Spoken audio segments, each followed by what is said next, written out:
Fight on! What's everybody doing tonight? I'm here with my special guest, Taladia Plays. How you doing, buddy?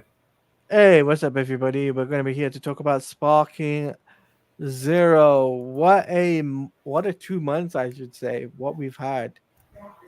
It's the by the, Indeed. by the way, it's not September. We're in August still. Yeah, but I'll be sure to change that in post because with the last video we did, I did say August update, so I'll probably go back and change that in post. But what was I saying? Oh yeah, quick announcement before we get started. I do want to go ahead and confirm now that you guys unfortunately are not going to get a Mass Effect 3 or Mass Effect Saturday this week. But to replace that, you're going to get the Decamber retrospective, and hopefully, if there's time, the Damian Wayne retrospective. Though that might get moved to Sunday. But I do know in the next couple of days, I'm talking with Taladia and Nick Lenz for I'm talking to Talati and Nick Lenz for the November DC's November solicitations for either the end of this weekend or Monday night. We're still hashing out the details on that, but I do want to go and confirm that right now. But I do have a second announcement for y'all later in the stream, but I just wanted to go ahead and get the intro out of the way. So, Taladia? Okay, so I also want to mention this, guys, is yes, myself and Jay Heat are going to be collabing a little bit more frequently when it comes down to even on my channel. I want to give that tidbit notice out there because there is some stuff that we're going to be doing on the future of the Taladia Plays channel, which is very cool. So I will mention that now, which is going to be about Super Wonder.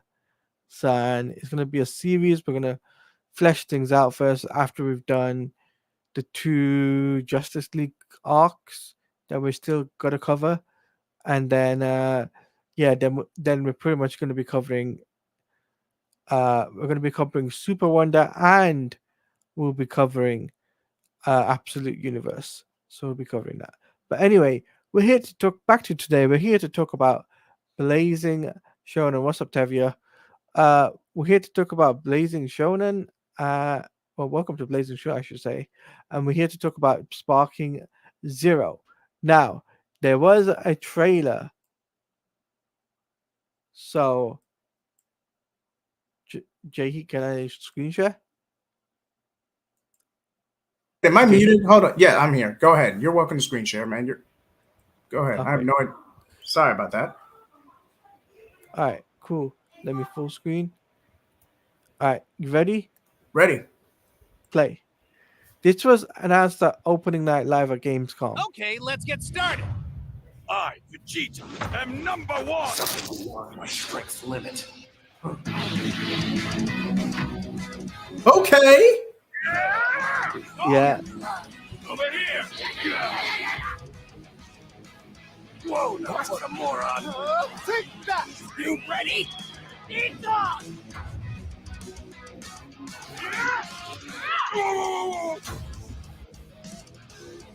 Get started on turning you into a Super Saiyan. You'll finish. Sorry to keep you waiting. I'll start. Ultimate Gohan. Okay. Eat you. No more going easy. Let's push it to the absolute limits of our power. Share your energy with me. Nice. So that was the opening night live trailer. Nice. I was keeping that for you because I was like, I wonder what Jay Heath thinks about that. Oh man, they're really starting to heat up. Now the super characters I kind of saw coming, but I mean, I'm not gonna say what you will about GT as a show. Say what you will, but it's still part of the property. I'm not saying GT should be DLC, but you got room for 2 more trailers left. Like, come on. At the very least, I'll settle for Super Saiyan 4, Goku, and Gogeta. At the very least, I'll settle for that. Come on, that's fair. I don't think so. I don't think GT will have anything in the main roster. I don't think. I think it'll be DLC. Fair enough. October 11th. And what's up, Technosaurus? But as for this game, okay, as a Dragon Ball fan, man, because I have to cover this again because I reused the thumbnail. Yeah. Dragon Ball's kind of in limbo right now. say what you because so Daima was already well in the works. So that's going to come out regardless. Dragon Ball Superhero, the promotional anime for the Japanese exclusive mobile game, that's wrapping up. I think that wrapped up last month. The web series, Yep, it did. but It wrapped up last month. That pretty much finished with the Dragon Ball Superhero.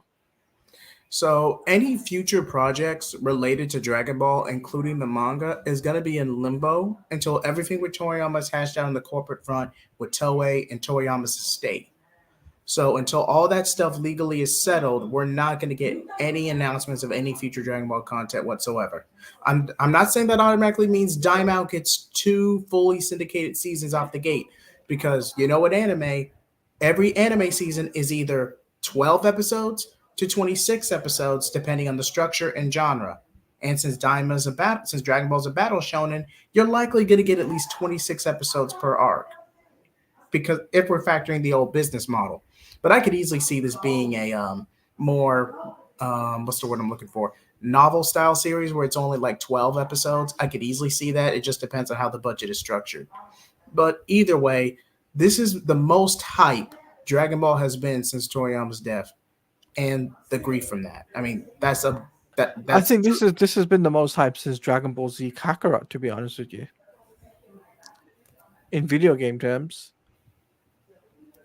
I agree, because Dragon Ball. Say what you will about Dragon Ball being and I say this with a grain of salt, mind you. It's because the story mode is literally the story and journey of Dragon Ball over and over and over again. If you've played one Dragon Ball game in your lifetime, you've played the story mode a million times. I would say at least Cardinal Sin, I know, but at least Battle of Z tried something different game mechanics, different graphics. They tried something. It was just a development nightmare. I mean, the coding, the constant game lags. I mean, No, but here's the thing: Sparking Zero, comparing it to Kakarot, is a different ball game, right? I agree. This game is more like an arena fighter with Budokai Tenkaichi and Raging Blast 2 combined into one, and it's more of a fighting game than your average Dragon Ball story game, which is the Dragon Ball Z Kakarot game, right? And the cool thing about this is that there's a what if scenario where you can create in Sparking Zero, which makes this game even more epic to do to make content for. And I have seen stuff on social media, Twitter, engagement, whatever have you. Oh, maybe Raditz will get a what if chapter. Okay, first of all, I'm just going to rip that band-aid right now. Just because a very popular what if, shout out to Masako X, by the way, has made the rounds does not mean there's any legitimate merit brand-wise. This character had a specific narrative purpose to be a foil for Goku, to find out he's a Saiyan, he's an alien, and then set up Vegeta and Nappa and the Saiyan/Namek sagas at large. He fulfilled his role narratively. Any real investment you have for Raditz is literally because he's Goku's brother. Any other Saiyan could have played that role and nothing in the story changes. I haven't appreciated the what if made me appreciate Raditz more and his potential as a character. But does that mean there's something about it that would have made him stand out, especially since Toriyama was going at it week to week, day to day, trying to meet deadlines, and he was trying to set up Namek, and he was trying to highlight Vegeta, and redeem Piccolo Jr. at the same time. Raditz would have been I'm sorry, I have to say this. Raditz would have been an afterthought either way, and I don't know why I keep seeing it on social media like, y'all don't like Raditz for what he is in Dragon Ball and Dragon Ball Z. You like Masako X's. You like Plus Ultra, the what if version of Raditz, the fan fiction version of Raditz. The main Raditz is so insignificant you barely recognize him on a good day. Yeah, I'm sorry. So I was going to bring this up, right? Xenoverse and Xenoverse 2 didn't tell its own story, but it was like a what if scenario. Fighters told its own story, yes, but the story wasn't there for it. That's why a lot of people don't play the story for Fighters Z, right? And Techno, yes, Kakarot is more free roam, and Sparking Zero is more PvP. And the gameplay the difference between the two difference is that Kakarot is a story based game, and the fact that Dragon Ball Z Kakarot is an RPG game, and you kind of went beyond that as well. From you had Dragon Ball Z, Dragon Ball Super content, and you had the end of Z stuff as well. And I don't know if they're going to do another season pass because we're still waiting on that, right? I Right. think we don't know about that, but I think after Sparking Zero hype dies down, maybe potentially we would get Dragon Ball Z Kakarot DLC. I agree. And for Daima, I do not see a DLC because Xenoverse had a lot of hub and online mechanics to where you could get away with like expanding and adding more DLC. Depending on how Sparking Zero is structured and coded, I cannot say one way or the other. But There I is could still there's still bugs in the game though. I can tell you that. They should have done an open beta. They should have done an open beta before the game releases.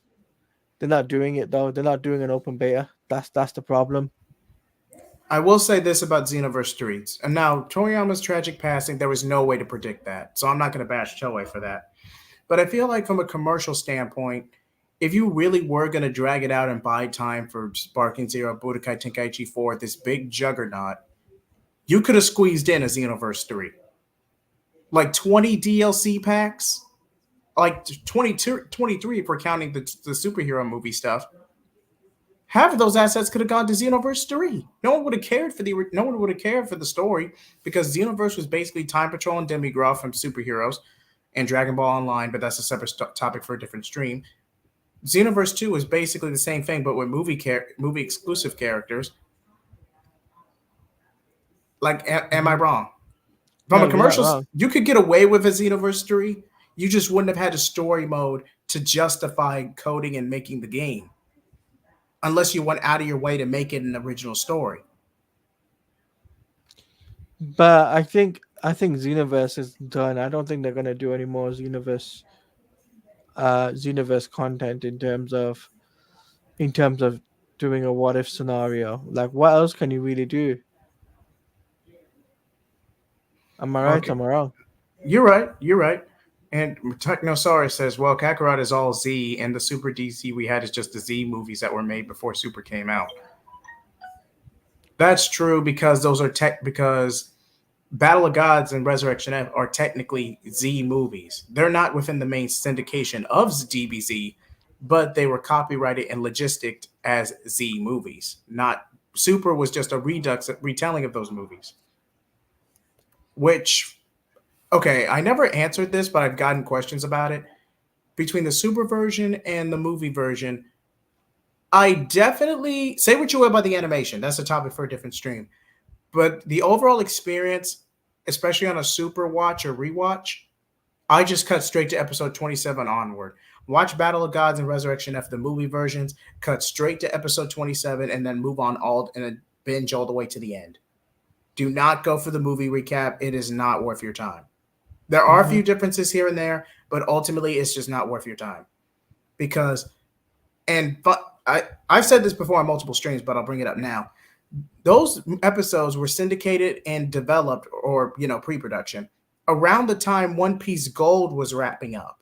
Wasn't even fully in theaters yet. One Piece movie Gold. So all of Toei's A-listers and B-listers were working on that project. And you have a bunch of C and D-listers right out of art school working on this. I mean, come on, this was a disaster waiting to happen. Agreed. But back to Sparking Zero, though, I think what everyone excited because there's a new build for the game at Gamescom, and I've seen some footage for it.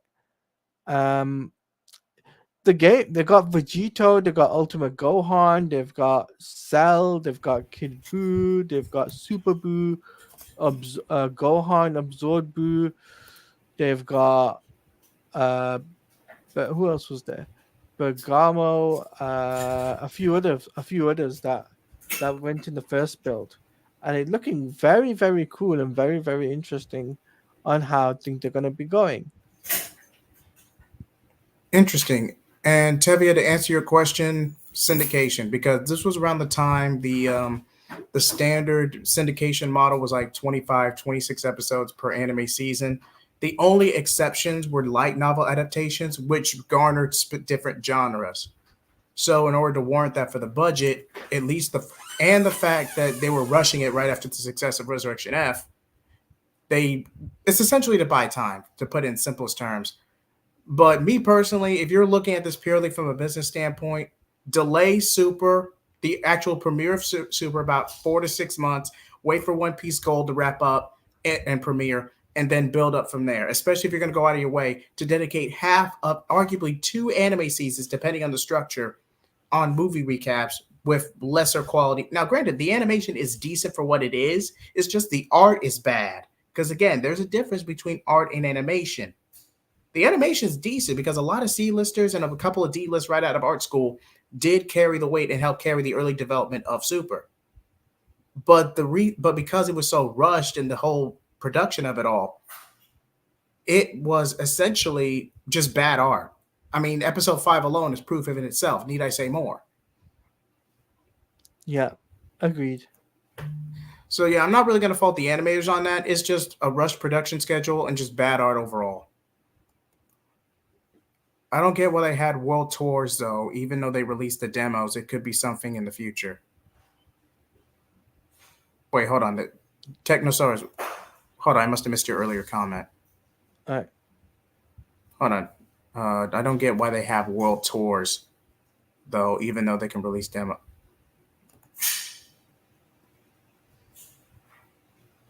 Oh, okay. I like how you guys show the comment on screen. No, it's really no problem, Technosaurus. We appreciate the engagement. If you could just be more clear on that world tour comment, that'd be great. But Taladia, please return to your point. So my point is, I think that when it comes down to Dragon Ball Sparking Zero, I think the newer build, there is still bugs in that. There's also Teen Gohan. Now, Teen Gohan does have transformations in this build, so you get to see from the base form without Super Saiyan transform into the Super Saiyan, then Super Saiyan 2. You get that. The father-son Kamehameha is also in this. There's different special attack moves.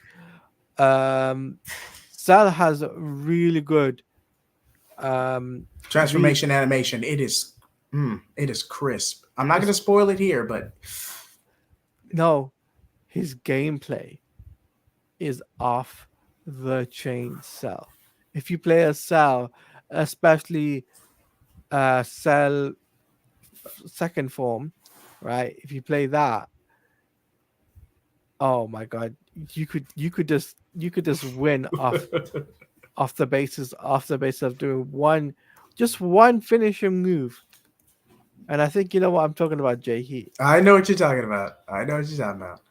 Technosaurus says, well, to make it simpler, I don't get why Sparking Zero made world tours for the demos, even though they could just release the demos for people at home. Again, to an extent, that's true, but you got to look at it from a business standpoint. This is a well-favored franchise for a well-beloved project. Well, you know what I'm trying to say. And you want to garner as much engagement as possible. And you know what?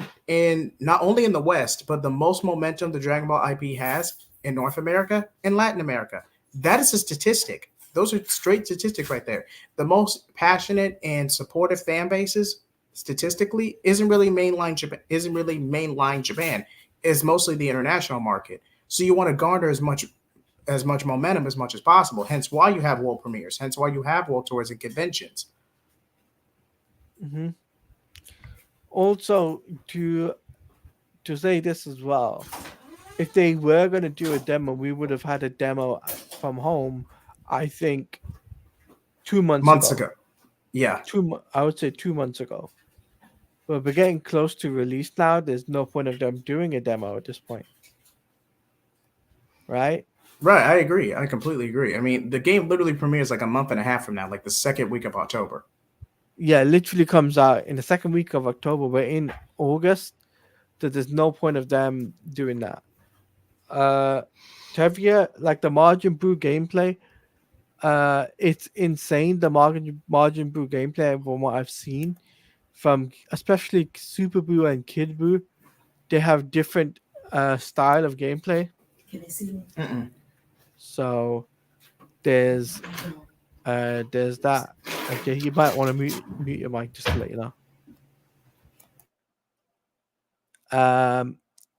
Question with the Dragon Ball, I'm curious about something. Why didn't we get? We are getting a reiteration of Dragon Ball, and we are getting that. Well, it's near the end of. Yeah, it is. We're near the end of August, and considering the fact that we are, I don't see them doing another demo build or whatever. Give you guys. I think what we get is what we got at Gamescom build. I think that's going to be the final build. That is demo playable around the world, right? But I'll say this: I think when it comes down to Dragon Ball, I think the way it's looking very promising when it comes down to the competitive scene. Very, very promising. Indeed. Is there another trailer we need to react to, or is that the most recent one? That was the most recent trailer. There was no other trailer. There was the Vegito and Sword trailer, but that was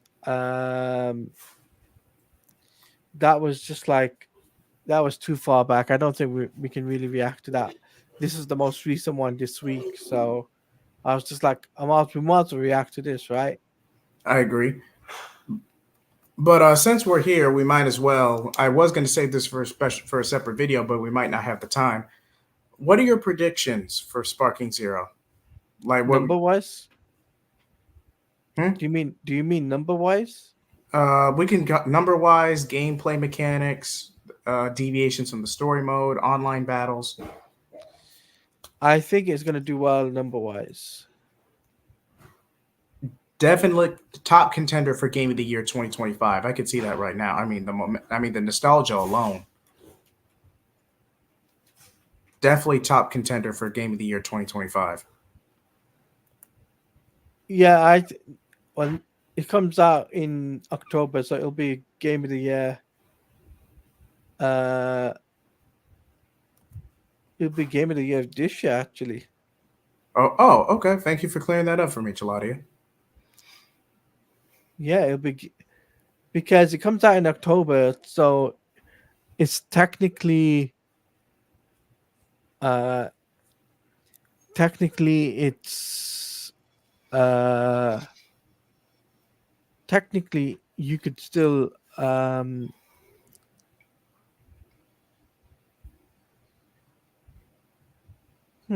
second. I'm just can you keep the thing? I'm just got a DM from someone.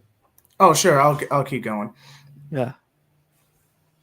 Thank you, Chaladia. But anyway, the way I say this is the fact that this game has the potential to really sell gangbusters, and how you have the nostalgia, you have social media engagement, you have the most momentum Dragon Ball's arguably had in years, and not to mention you're bringing some older fans back out of tribute for Toriyama's passing. I mean, the only way this could possibly go bad from a business standpoint is if the game crashes day one of launch, which we have seen happen. Even, I mean, Sonic 06, for an older example, Sonic 06, that was a rush job for the 15-year anniversary, and the bugs and the lag, I mean, it completely derailed the entire game. Like, some people haven't even made it to the perfect ending with Sonic, Silver, and Shadow, because the playthrough for all three were so excruciating. I think Silver was the worst one, at least from what I've seen online. Okay, I got it sorted.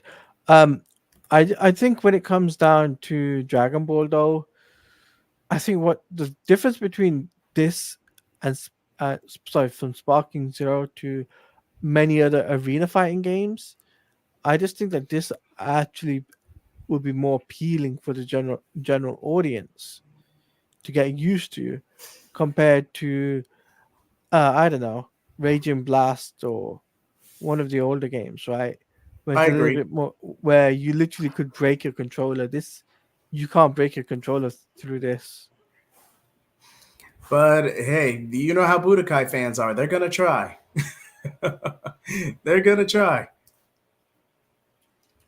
If you haven't broken one controller on a Dragon Ball game, you're not using your controller. You're not using it like that. But yes, Cyberpunk. Now, Cyberpunk. I'm not going to say that was a rush job or anything like that. At least from what I've seen, it's more so along the lines of it was just buggy. It was just bug day of launch. Like the whole system crashed. That's more circumstantial than a corporate decision. But I do see your argument, Tevia.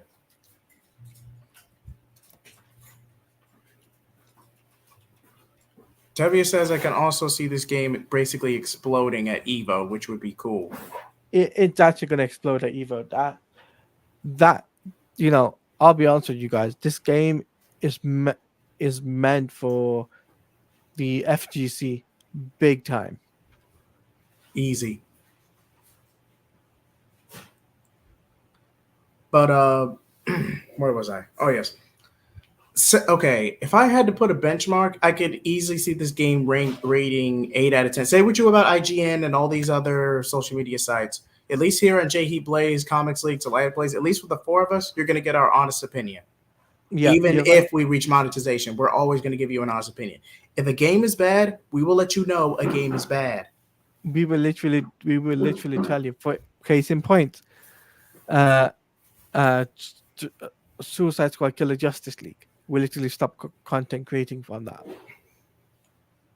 I'm surprised we even got the Mrs. Freeze DLC. Like I thought this game was dead in the water. We'll save that towards the end.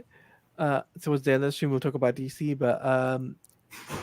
But we got a comment here from Retro Lad saying, "Yeah, man, I'm getting a lot of content creators and big players in Sparking Zero. The game isn't bad because Tenkaichi pros have played the game. Yeah. But that's how it be, man. That's how it be. At least you won't be able to smash your controller or break your controller with Sparking Zero. Because man, back in the days of PS2 and PS3, Budokai was too much for PS2 and PS3. Now PS3 performed a little better, but the parts were so sensitive it would literally break apart at the seams. And if you were playing online mode, good God, you'd go through your whole kit in like a week. Oh man, it just brought back so many memories.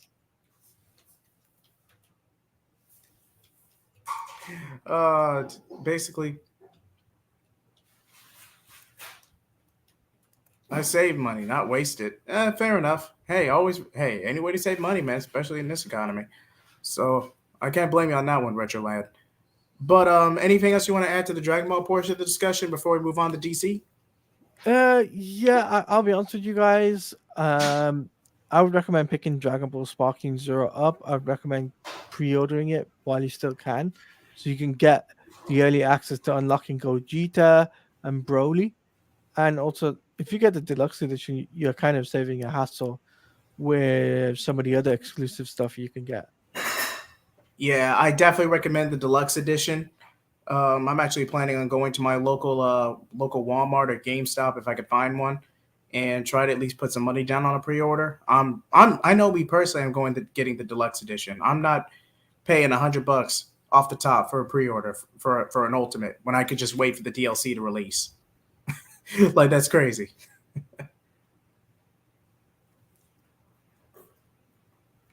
All right, so we talk about DC. Yeah, by all means. Okay, so the Wonder Woman game was not at Gamescom, right? I've been told that it possibly could be at the end of the year, or Tokyo Game Show, or at a showcase we could be getting the Wonder Woman game. So nice. I don't know how, there's a possibility for that, considering that we need a DC game announced soon, very, very soon.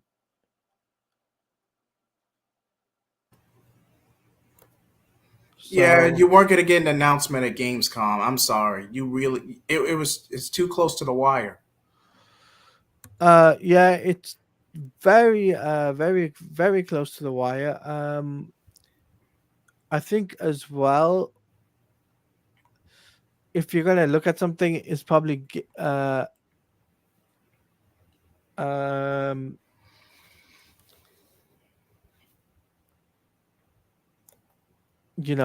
I just go on, I'm you go so first. yeah.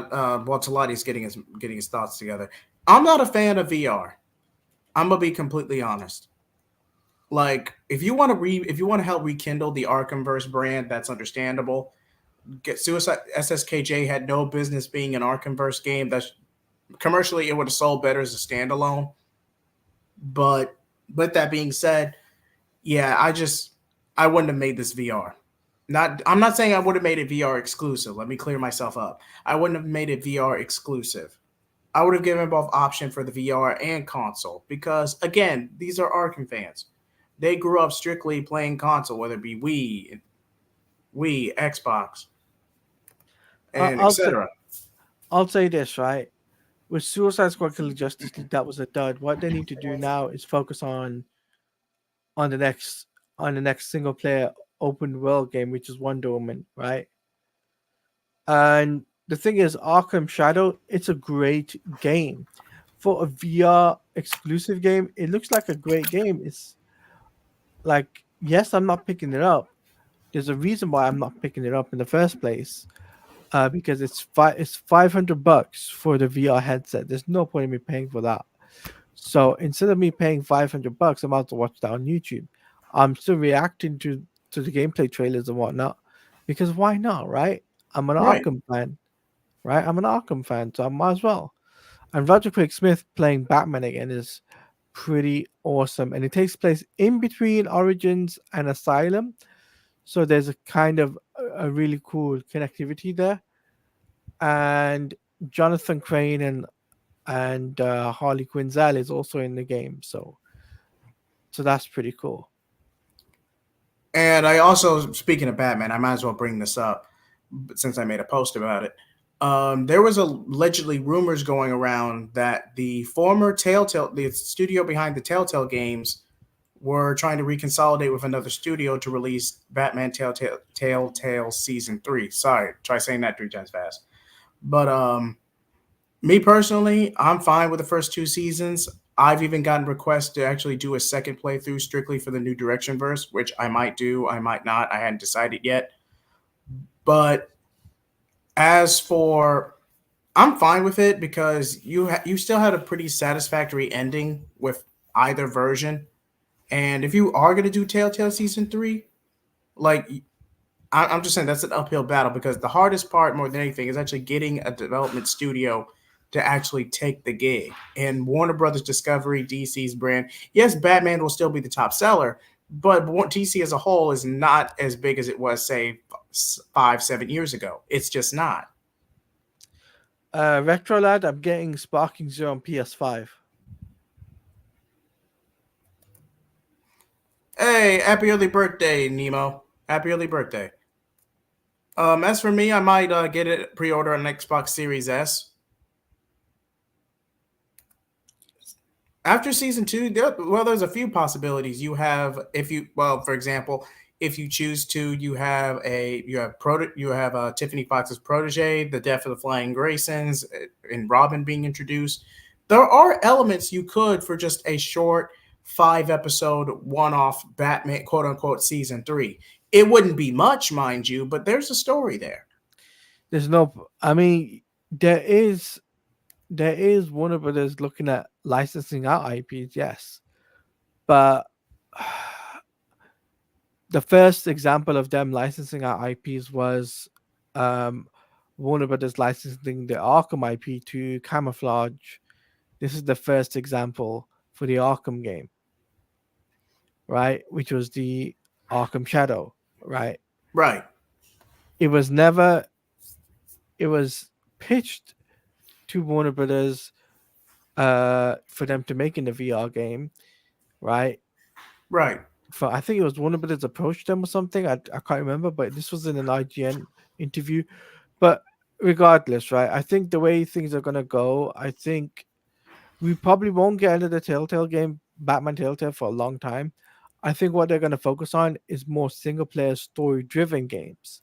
So you're looking like the Wonder Woman's, the Supermans, the Batman Arkham games, right? Right. You're gonna get more of that than, oh, are we gonna get the Wolf Among Us season 2? I think that's dead in the water at this point. Otherwise, we would have had that by now. I agree. If that was going to come out, it would have been released. It would have been released, it would have been released this year. Wow.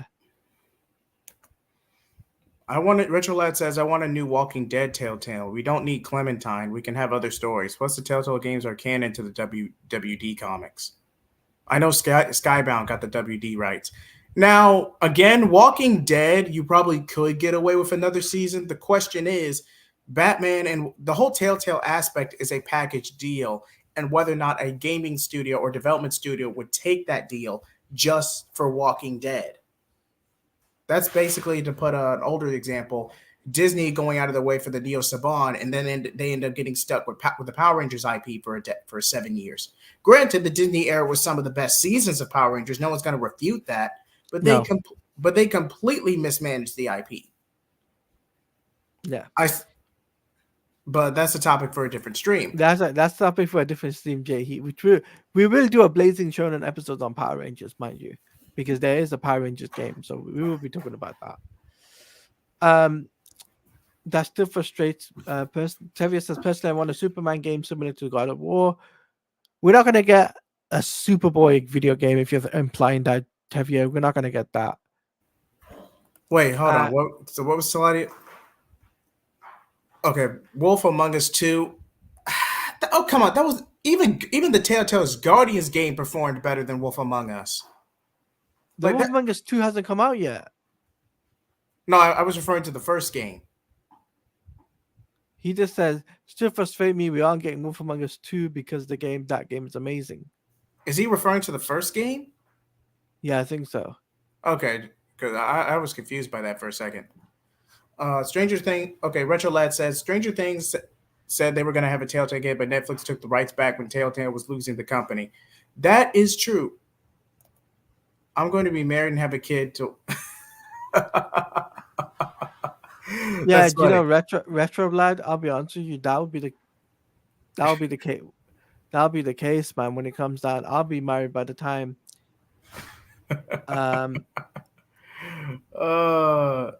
That would be the case when it comes down to Wolf Among Us season 2, and I don't think we're going to get the Wolf Among Us season 2. I think that's a dud now. Even though people have been pleading with Jeff Keighley to give us some information on that, the game was supposed to come out this year. It's no not. update. No update. Now, I'm not going to say it was a tax. I'm not going to say this was a Zaslav situation where it was a full tax write-off, but the project has definitely been shelved. I can confirm that to you. But whether or not it was written off as a tax, I can't confirm or deny that. But at the very least, it was shelved. Yeah, otherwise they would have announced it by now, guys. I mean, I can reach out to one of my contacts and see I'll ask them, see if they know if the Wolf Among Us season 2 has been tax write-off. Because I don't know if it is. Because if it is, if Wolf Among Us season 2 is tax written off, it might have been one of those sly, sneaky ones. Behind the scene deals where Warner Brothers was like, nah, we can't afford it. We can't afford to do that at all. I hope Marvel Rivals is good. Looks like no, the game is brilliant. I played the game. I've done streams on it. I've also done a reaction video, so please go check out my reaction video on the latest trailer. And I've done like multiple streams on the beta because I got into the beta. Unfortunately, I'm not in the Marvel Rivals content creator program. Otherwise, I would have been able to show you guys how Captain America plays. Yeah, Marvel Rivals, at least. Now, granted, I was never really a fan. I kind of aged out and was in high school, if not early college, by the time like Fortnite and Overwatch came out. So I kind of peaked in terms of that demographic by that point. But from what I saw, Overwatch is okay. Fortnite is definitely the more popular of the two. But I feel like the that trend of gaming has passed, or at the very least, it's dying out. And I've said that in multiple streams. So I'll say this, right? Wait, was Invincible even in production when Telltales went bankrupt? Invincible didn't even come out. No, the TV show, not the comic. The TV show didn't even. No, I mean, There's Telltale's. No, there's no Invincible Telltale game. I don't know where you're getting that from, Tevia. no. What's funny, we didn't get an Invincible Telltale game. But really, I mean, all okay. You have Invincible is pretty structured for the most part. Mark is a late bloomer getting his powers. Nolan is a or Omni-Man is a subversion of Superman and the evil Superman trope. So, other than a few what ifs of Mark either joining his father or Nolan convinced not to go through with his invasion plot, what real alternatives or possibilities is there to warrant a Telltale game? So, other than a complete retread of the season, there's really no point in playing an Invincible Telltale game. At least with Batman and Walking Dead, you could make the argument it was an original story. Agreed. Yeah. So, I'm sorry, an Invincible Telltale game would have been very limited. Now, Retro, to answer your question about Harry Potter, I cannot confirm nor deny anything on that because I'm under NDA for that. I'm strictly under NDA for that type of stuff. All I can say is from the trailers, it looks really fun to play. Really, really fun. Talati, I'm going to let you handle this one. They're not getting it Superman Telltale, Tevia. That's the wishful thinking. Now, okay, you know, I'm a DC fan too, so let me say this. Although it is possible, the storytelling, the story structure, or the actual script for the Telltale season would have to be written very meticulously because most of the character settings, most of the Daily Planet, and Lois Lane can get very annoying very quickly. So Yes.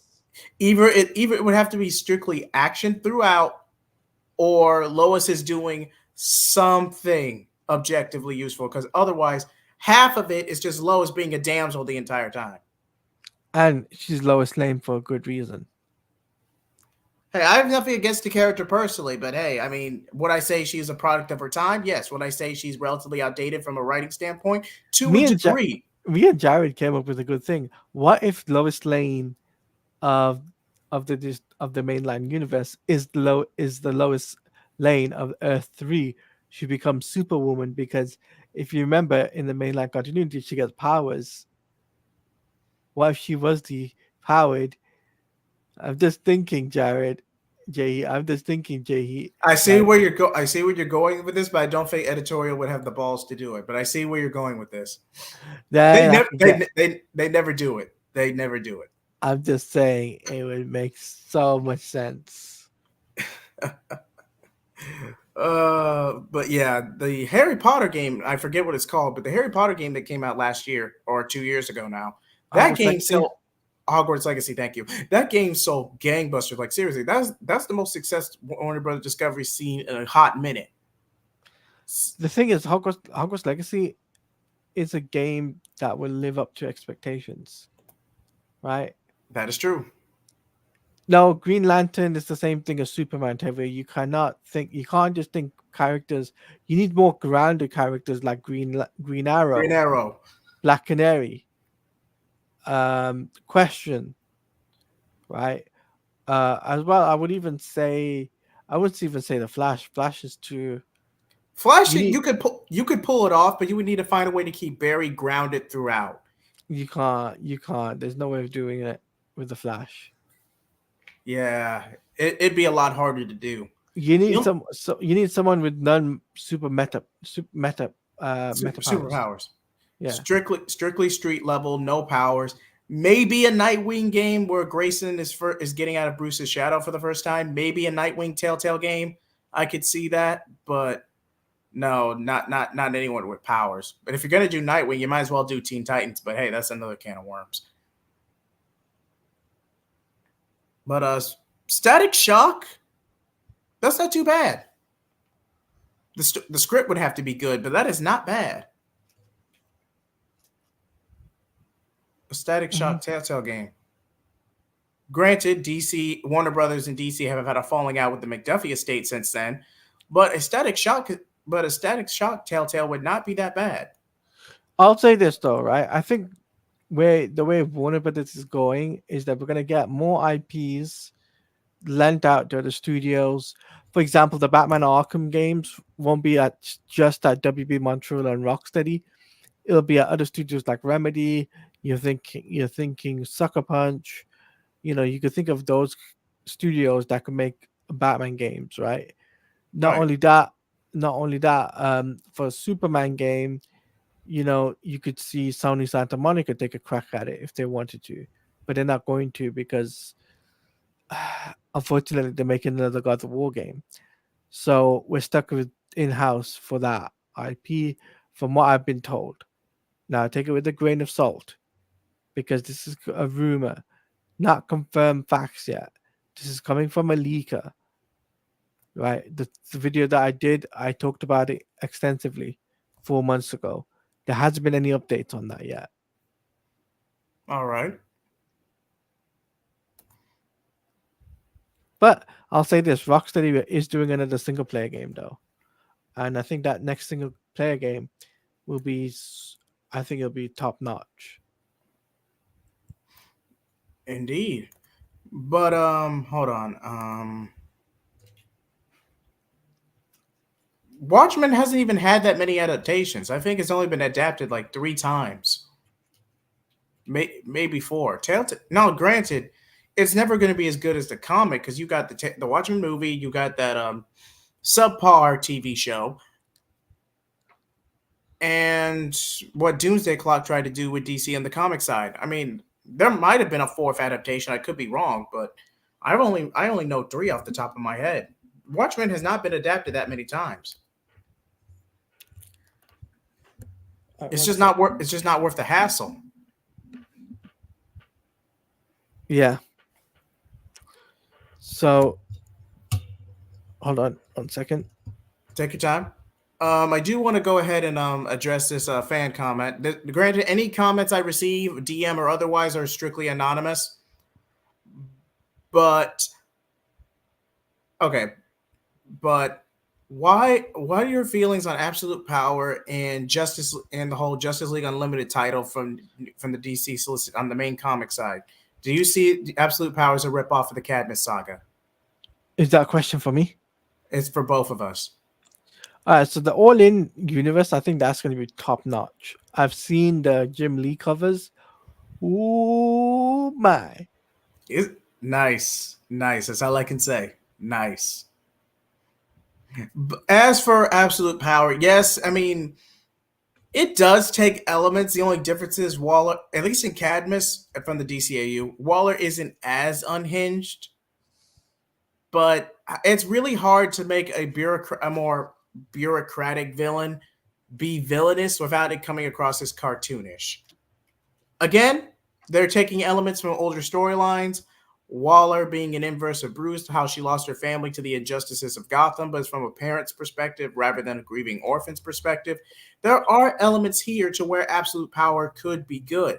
I just think it's too bloated because even with the main series and I'm not gonna say it's dark. I'm not gonna say it's Night Terror's bad because that was 40 freaking tie-ins, and that was obviously just a jumping of the shark so they could scale the numbers before the end of the fiscal year. Honestly, scaring a Halloween, a horror event in July. But I digress. On that. But ultimately, Absolute Power has potential, but I'm not going to outright say, oh, it's a Cadmus ripoff. Yeah, no. Neo's got a comment for you. Oh, okay. Neo, hear me out. I don't think Daima would be bad. Okay. What makes you say that, Neo? I would love to have your opinion on that. But as for me personally, I just think Daima is like a return to form of the classic mystical adventure from Dragon Ball and Toriyama's Swan Song. So, if nothing else, respect it as basically what Tomorrow versus Crisis was for Kevin Conroy. Just respect Daima for Toriyama's Swan Song and his tribute. Yeah, you don't have to enjoy it. You don't have to hope it gets a second season. People think it's Okay, I'll admit that's pretty funny. I mean, they're not wrong. It's a story where the bulk of the cast gets de-aged. At least what GT did is because Goku's the face of the franchise, and they didn't want him to be overpowered. So at least GT had a reason for doing it. Oh, oh man, not gonna lie, Neo, that was funny. But back to my main point. Just pay your respects to Akira Toriyama. He paved the way for not only a lot of fans across the world, but a lot of mangaka and arguably a whole generation of anime. So even if you don't like Daima or see it as a GT 2.0 or what have you, just at least watch one episode or two just out of respect. That's all any of us can really ask at this point. If you can at least get through one episode and pay your respects, you've done something. At least that's what I think. Taladia? Yeah, agreed, 110%. But we gotta talk about this J here, right? Sure. No, Retro, you're wrong. I'm not a brat. So I think he's speaking in general, but I see where you're going from. Dragon Ball fans are spoiled brats. Respect Akira Toriyama for his last project. I see where you're coming from Retro, because a lot of strictly DBZ fanboys and a lot of these newcomers who got into anime during the pandemic, I can see where you're coming from. They're probably not going to like Daima, or it's just screech incessantly on Twitter. So be prepared for that. Definitely be prepared for that. But I feel like once the IP rights is resolved, we might get super stuff. Definitely with the super manga, that is the safest option. Because even but question is, you can't really go back in time to do super content in an anime format. You would have to go straight from superhero. You would. You might be able to adapt the Granola arc as a movie, but it's so short. I mean, even from a story, yes, syndication-wise or chapter-wise, it was roughly 2 volumes. But if you actually try to adapt it in an anime or movie, I mean, it's not 90 minutes worth of material. It is literally a Cerulean assassin, or one of those who were ravaged and pillaged by the Saiyans, a sole survivor who was spared by ironic circumstances, but is completely ignorant of the full truth, and then seizes an opportunity with a separate set of Dragon Balls using a MacGuffin to go on a revenge spree. It's literally Baby. I'd argue Granola is a bigger ripoff than anything Daima could, because that's literally Baby with the Tuffles. The only difference is you don't have the poetic nuance of Baby becoming the very thing he hates because of vengeance. At least with Granola, it's more of a cheaters never win narrative, and it's just much more toned down. I'm not going to say the Granola art was bad, mind you. I'd argue, I wouldn't even say it was cut short. I'd argue it was strictly to set up the return of Frieza as his big threat and the Black Frieza saga if we ever get it. So I just see the Granola arc as pure setup than anything. That could be an OVA. So I can see the Granola arc, because let's be honest, because if we do get the Black Frieza saga, Granola is going to be looked back on as, oh, he was a transition or setup villain. He didn't really have a larger role. I mean, I don't think I'm too far off on that. No, you're not. And yes, Toritaro definitely has big shoes to fill with Toriyama's passing. Now, the moral arc could definitely be adapted as a movie. That's worth making a movie on. The question is it even worth it? That's the question. Because you can make the same argument for an OVA. The last thing I want to do is don't make the same mistake, Toei, that you did 10 years ago. I get it was a business decision because a lot of your key staffers were working on One Piece at the time, but don't retread or do reduxes of plot lines for movies. Either go seasonal or just don't do it at all. Because the last thing we need is to waste 4 to 6 months, arguably a full or half anime season, depending on the structure, on retreaded filler. That is literally the worst thing you could do. It just kills the momentum. And if the animation and art isn't up to par, people are going to complain. Like, you're fighting an uphill battle. Actually, Moro takes place after Broly, but I could see the confusion since Broly was skipped over in the manga.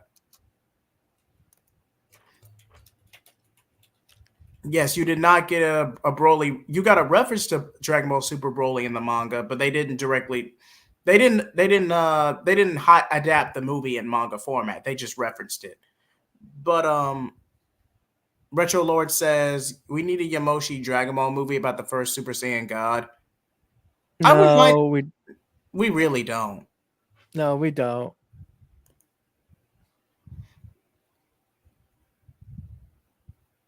I mean, after Super brought in literal gods in the multiverse, that has enough moment. I'm not saying you don't have enough material to actually to keep the show going and just drag it out for money and engagement and content. I'm not saying that. You know what? I'm just going to rip the Band-Aid. This was Super is flawed strictly for the purpose of trying to cram a 10-year window between Kid Boo's defeat and Oob's debut at the 28th Budokai. Between that 10-year gap and making Super an interquel. Yes, it's definitely consistent from an anime standpoint on the anime side for Toei's adaptation, but it's flawed because you're gonna have to go beyond End of Z eventually. And if you do that, oh, what about GT? Oh, but GT is a separate timeline, but you're covering beyond End of Z anyway. So there's gonna be some discord in that, at least from a social media standpoint. And Toei was just digging their heels, not wanting to go that route. Granted, I don't blame them. But these are the things you have to consider, but not just from a fan standpoint, but from a business standpoint. And I would say that just as much as I would say that about the MCU, as much as I would say that about James Gunn's DCU, if it ever gets off the ground. Yes, GT was downplayed as a standalone. It's its own thing, strictly based on the Toei anime continuity. But I'm just saying that applies. And there's a lot of fans out there who say, okay, how can you go beyond End of Z without retreading GT in some capacity? Sorry about the rant, Taladia. I was gonna say that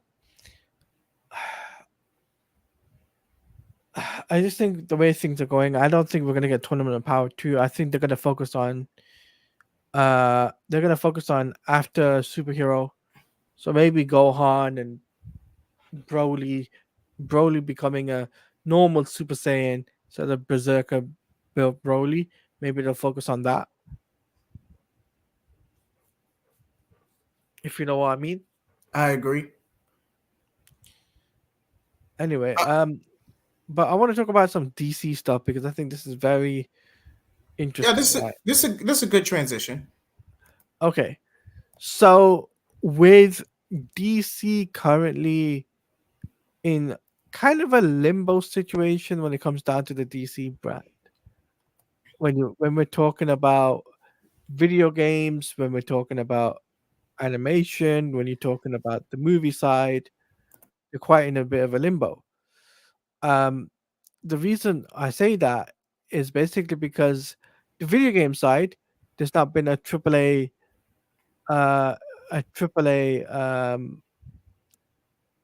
Superman game in a long period of time. There's not been a AAA Justice League game in a long period of time, right? Right. And we still haven't got any news on the Wonder Woman game, which I reckon will probably be I think it's probably going to be at end of the year for that. And when it comes down to James Gunn, yes, he's got the right animation style, but he's a 50-50 guy, man. I don't trust him.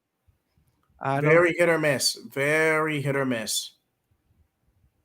So if anything, James Gunn could damage the brand before he even gets sets off. Now, Superman Legacy is definitely going to be the end-all be-all if the DCU even gets off the ground. But you got to look at it from a business standpoint, too. Warner Brothers is in the tank, almost 65% bankruptcy. DC has completely lost momentum from the DCEU implosion. Even with, I'm not saying they didn't get any momentum from the Snyder Cut. I will not refute that. They definitely got some momentum from that. But you got to remember, to quote Phoenix Press, when AT&T, when they were Warner Media with AT&T, the powers that be at Warner Brothers had to greenlight the Snyder Cut kicking and screaming. They did not want that to see the light of day. only to then further bolster their incompetence. And it just wasn't a good look. And it led to a commercial civil war behind the scenes in the company, which we as fans and consumers are still impacted by to this day. So I just feel like, hey, if you like Snyder stuff, if you're a Snyder fan, all the power to you. If you're not his biggest fan or you're his worst critique, by all means, everyone has a right to an opinion. But at least see this for commercial. If you really want James Gunn's, regardless of it being an anthology movie with with Guy Gardner, Hawk Girl, all this Metamorpho, if you want the DCU, James Gunn to actually catapult and actually get all these projects, regardless of what goes on behind the scenes on the corporate side, Superman Legacy has to do Man of Steel numbers at the very least. Like, that's not me being pro Snyder. That's not me playing too much into my brand. That is from a purely objective consumer basis standpoint. You have to reach roughly the same numbers Man of Steel made in the box office, or at the very least 750 million plus, bare minimum. Mm-hmm.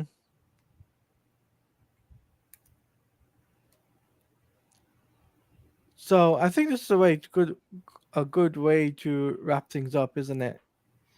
As much as I would like a Nightwing game, how many people are going to be out those shops and will it get sold out? I'll agree Nightwing's IP isn't as strong as he is. Nightwing is still going to be considered a Batman adjacent character at the end of the day. So he'll sell somewhat. It's just you would need a really, really good script and story to carry it. Because otherwise it might as well be a Teen Titans game. So with a good story, with a good script and a good storyline, yeah, a Nightwing game could be good. Glenn Powell could be Hal Jordan. A little too old, but he could pull it off. It depends which era of Hal Jordan we're talking about. Are we talking about standard Hal Jordan, older Hal Jordan, parallax Hal Jordan? Like, if we're going by the standard, the cocky, suave, DC's Captain Kirk Hal, Glenn's a little too old for the role casting-wise, but he could pull it off. I'm sorry, I didn't mean to undercut your whole point, Saladia. Go ahead. I was gonna say, I think we will be talking about a couple of more things about DC. Then we're gonna be wrapping up because myself and Jay here are gonna we got a lot of other things to do as well, because we got UCLD coming up pretty soon as well, which we're gonna have William from the Sci-Fi Center on. So start putting your last minute comments or questions in the chat, because both me and Jay here got a lot of other things to do. Am I right? Am I wrong, Jay here?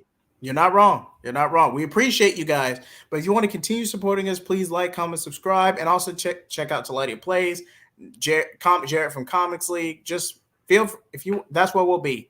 So feel free to support all of us if you can. They've always been heroes. Superman is young, but it's his first superhero debut in the DCU. Here's the thing. Superman in this universe is not what we think it is, right? It's really not. It's a reverse Kingdom Come. That's what James Gunn is going for. Very young, very impulsive. Think My Adventures. Just not as much of a himbo. And that's all I'm going to say on that, because if I comment any more on that, that would be considered spoilers. Yeah. Tavia says, question, how would you do a JSA video game? Because personally, the team could be interesting to have a game. Where is the market for the JSA? Where is it?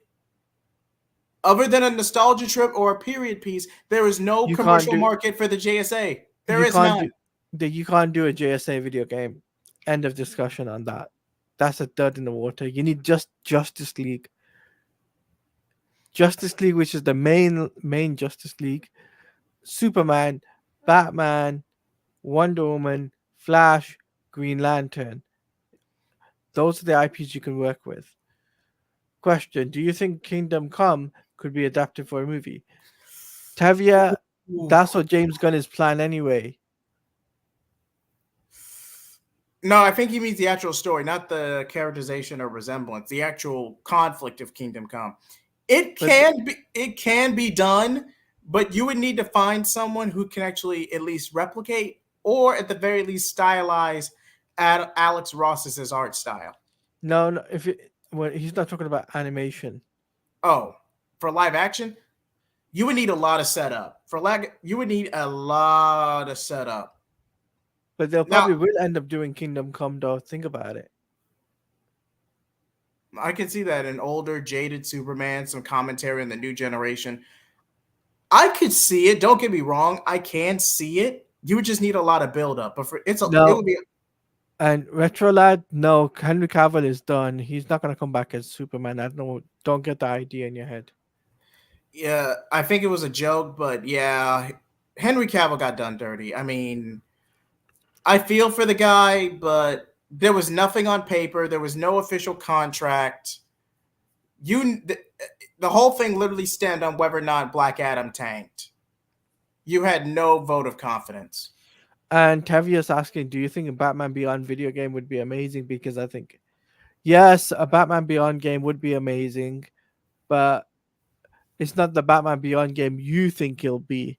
It'll be completely different. You won't have Kevin Conroy a part of it. Nope. They actually did try that with the Arkhamverse a few years ago, but no. Wrong. It wasn't going to be a Batman Beyond game with Kevin Conroy. This was completely different. It was not going to be an Arkham game at all. Oh, so it was going to be standalone? I thought it was going to be part of the Arkhamverse. No, standalone. Okay. Thank you for clearing that up for me, Taladia. But Retro Lad, here's the difference. DC is not Marvel. No. WB is in more debt than you can imagine. Dude, you can imagine, right? They're not gonna do an RDJ on us, right? If they did an RDJ, the fans would go berserk, right? It's a desperate move, arguably more desperate than bringing RGJ back as Dr. Doom. RDJ coming back for Dr. Doom, that was a desperate move by Marvel because they knew they needed something to save the brand. And they had the money for it. They did. WB doesn't have that.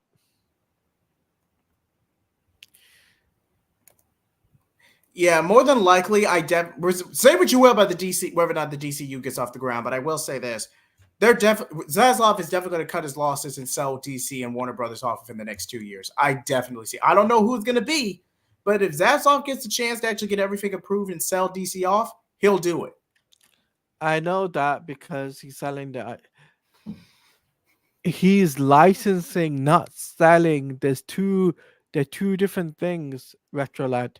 Licensing meaning you buying the IP to basically use the IP. It's not selling. All right, think of Young Justice, for example. No, don't bring up Young Justice. Please don't. You're going to set off Tevia on that. The show that shall not be named.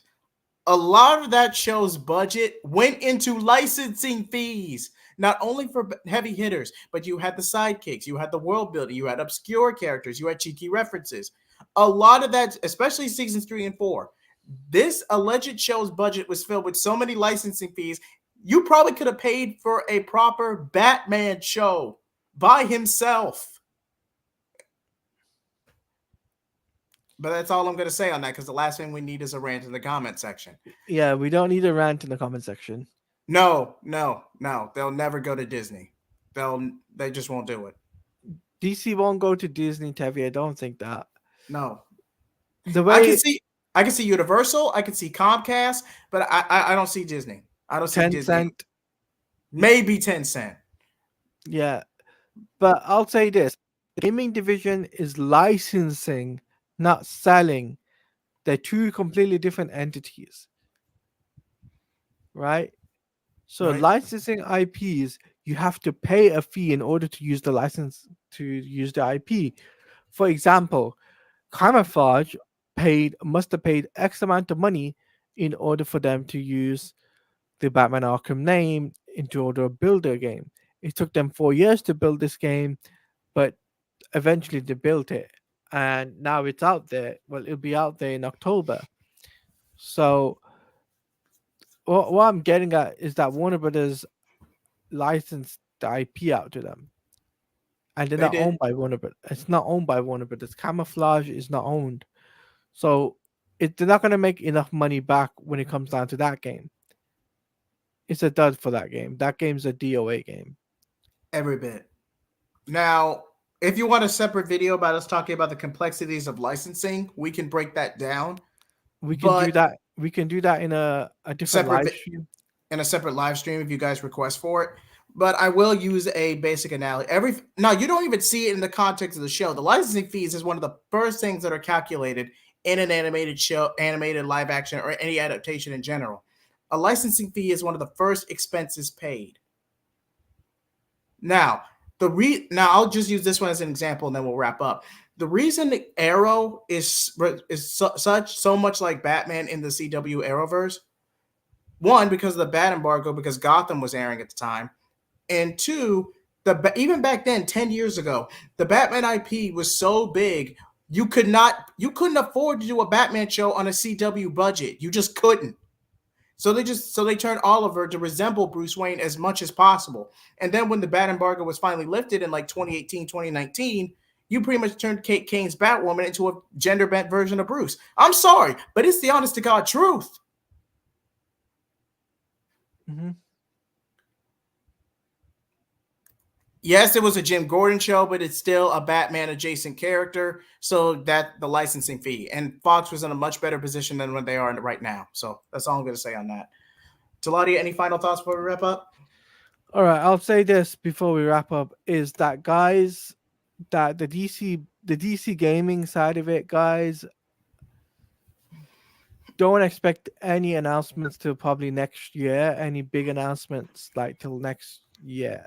When it comes down to what's next after Wonder Woman, like NetherRealm has got a game coming. They've just had a recent job listing for a new game.